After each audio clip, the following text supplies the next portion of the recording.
Hello everyone, अध्ययन कक्ष में आप सभी का स्वागत है। आज की इस वीडियो में हम बात करेंगे लर्निंग डिसेबिलिटीज़ की, यानी अधिगम अक्षमताओं की। सबसे पहले हम समझेंगे कि लर्निंग डिसेबिलिटीज़ होती क्या है। तो जो लर्निंग डिसेबिलिटी टर्म है, यह दो वर्ड्स का कॉम्बिनेशन है, लर्निंग प्लस डिसेबिलिटी। जो लर्निंग है, it is acquisition of knowledge and skills. मतलब कि जो लर्निंग है, यहाँ पर हम नॉलेज को, स्किल्स को एक्सपीरियंसेस या फिर स्टडी के थ्रू एक्वायर करते हैं। दूसरी तरफ जो डिसेबिलिटी है, ये फिजिकल या फिर मेंटल इशू या फिर कोई प्रॉब्लम होती है किसी पर्सन को, जिस वजह से वो कुछ बेसिक टास्क या फिर कुछ नॉर्मल टास्क को परफॉर्म नहीं कर पाता। तो यहाँ पर हम कह सकते हैं कि जो लर्निंग डिसेबिलिटी है, यहाँ पर जो पर्सन होगा उसमें अब्सेंस ऑफ लर्निंग एबिलिटी होगी। ठीक है, मतलब कि उसको किसी चीज़ को लर्न करने में प्रॉब्लम आएगी, वो लर्न नहीं कर पाएगा। तो जो लर्निंग डिसेबिलिटी यानी अधिगम क्षमताएं हैं, ये लर्निंग से जुड़ी हुई कुछ डिसेबिलिटीज़ होती हैं। यह जेनेटिक्स या फिर न्यूरोबायोलॉजिकल फैक्टर की वजह से होती हैं, जो कि हमारे ब्रेन फंक्शनिंग को अफेक्ट करते हैं और जिससे लर्निंग से रिलेटेड कोग्निटिव प्रोसेस प्रभावित होते हैं।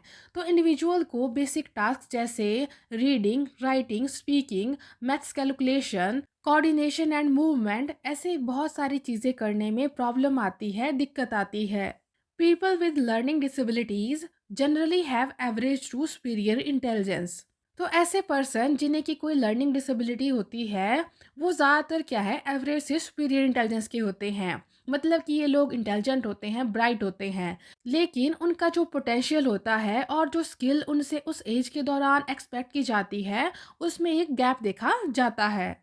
मतलब कि जो उनका पोटेंशियल होता है और जो स्किल उनसे एक्सपेक्ट की जाती है उस एज के दौरान, उनमें आपको काफ़ी गैप देखने को मिल सकता है। इसी के साथ जो लर्निंग डिसेबिलिटीज़ होती हैं, हम इन्हें क्योर नहीं कर सकते, but with right support child can achieve success in school, work etcetera.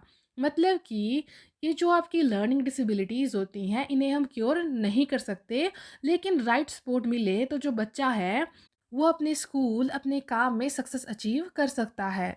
तो जो लर्निंग डिसेबिलिटीज़ होती हैं, ये हमारी लर्निंग यानी अधिगम से जुड़ी हुई कुछ डिसेबिलिटीज़ होती हैं, जिस वजह से हम कुछ चीज़ों को लर्न नहीं कर पाते। हमें कुछ लर्निंग से रिलेटेड चीज़ों को करने में दिक्कत आती है, डिफ़िकल्टी होती है।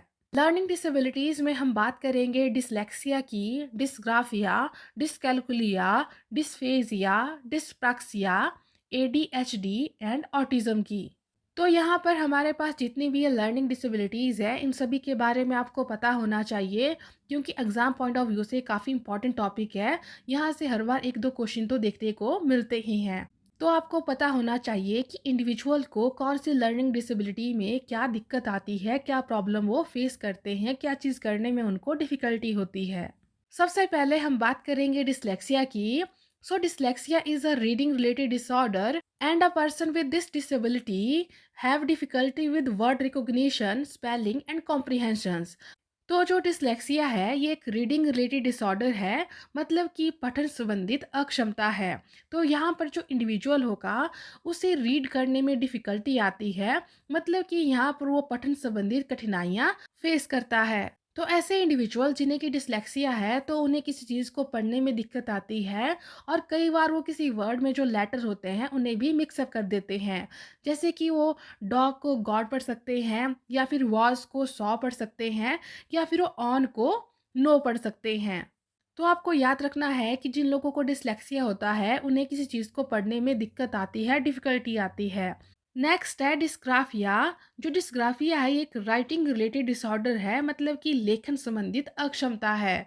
तो यहाँ पर जो इंडिविजुअल होगा उसको किसी चीज़ को लिखने में डिफ़िकल्टी होती है। नेक्स्ट लर्निंग डिसेबिलिटी है डिसकैल्कुलिया। तो जो आपका डिसकैल्कुलिया है, ये आपकी मैथ से रिलेटेड एक डिसऑर्डर है। यहाँ पर जो इंडिविजुअल है उसे नंबर समझने में दिक्कत आती है और जो कैलकुलेशंस होती हैं उन्हें परफॉर्म करने में डिफ़िकल्टी होती है। मतलब कि यहाँ पर जो इंडिविजुअल होगा उसे नंबर्स, कॉन्सेप्ट और जो रीजनिंग है, इन सभी चीज़ों को करने में दिक्कत आती है, इन चीज़ों को समझने में उसे प्रॉब्लम होती है। तो ऐसे इंडिविजुअल जिन्हें कि डिसकैल्कुलिया होता है, तो इन लोगों को मैथमेटिकल कैलकुलेशन को परफॉर्म करने में दिक्कत आती है, डिफ़िकल्टी होती है। नेक्स्ट लर्निंग डिसेबिलिटी है डिस्फेजिया। जो आपका डिस्फेजिया है इसे अफेजिया भी कहा जाता है और ये एक लैंग्वेज रिलेटेड डिसऑर्डर है। यहाँ पर जो इंडिविजुअल है उन्हें बोलने और लैंग्वेज को समझने में दिक्कत आती है, डिफ़िकल्टी आती है। नेक्स्ट है डिस्प्रैक्सिया। तो जो डिस्प्रैक्सिया है ये एक तरह का मोटर डिसऑर्डर है। तो यहाँ पर जो इंडिविजुअल है उन्हें मसल कंट्रोल करने में डिफ़िकल्टी आती है, प्रॉब्लम आती है और इस वजह से जो हमारी मूवमेंट है और जो कोऑर्डिनेशन है वो सही नहीं बैठ पाता। फॉर एग्जांपल यदि किसी इंडिविजुअल को डिस्प्रैक्सिया है तो ऐसे जो इंडिविजुअल होंगे इनका हैंड आई कोऑर्डिनेशन अच्छा नहीं होता है, जैसे कि वो बॉल को कैच नहीं कर पाएंगे और ये बहुत सारे मोटर टास्क जैसे कि जंपिंग हो गया, रनिंग हो गया, ऐसी चीज़ें करने में उनको काफ़ी प्रॉब्लम आती है।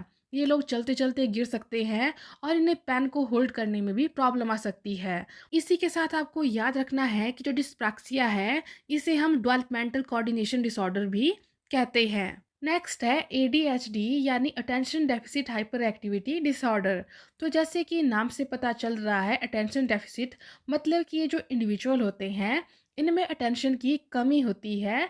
तो मतलब कि ये जो इंडिविजुअल होंगे ये किसी एक जगह पर ध्यान नहीं दे पाते, अपने ध्यान को किसी एक चीज़ पर केंद्रित नहीं कर पाते, मतलब कि वो फोकस नहीं कर पाते। इसी के साथ ये जो लोग होते हैं ये काफ़ी एक्टिव होते हैं, हाइपर एक्टिव होते हैं, तो उस वजह से ये लोग किसी एक जगह पर टिक कर नहीं बैठ पाते।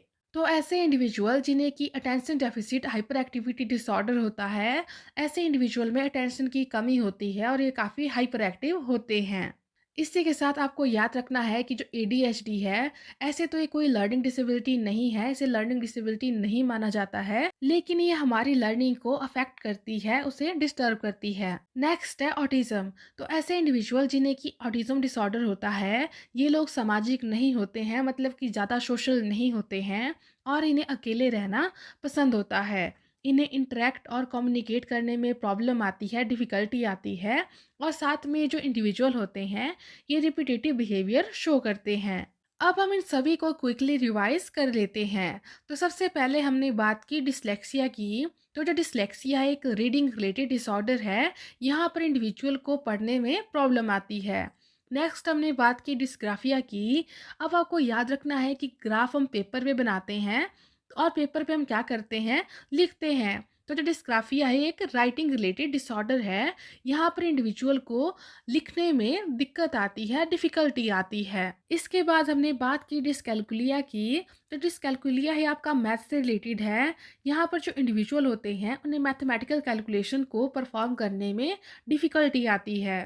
नेक्स्ट हमारे पास है डिस्फेजिया। तो जो आपका डिस्फेजिया है आपका लैंग्वेज रिलेटेड डिसऑर्डर है। यहाँ पर इंडिविजुअल को लैंग्वेज को समझने में डिफ़िकल्टी आती है।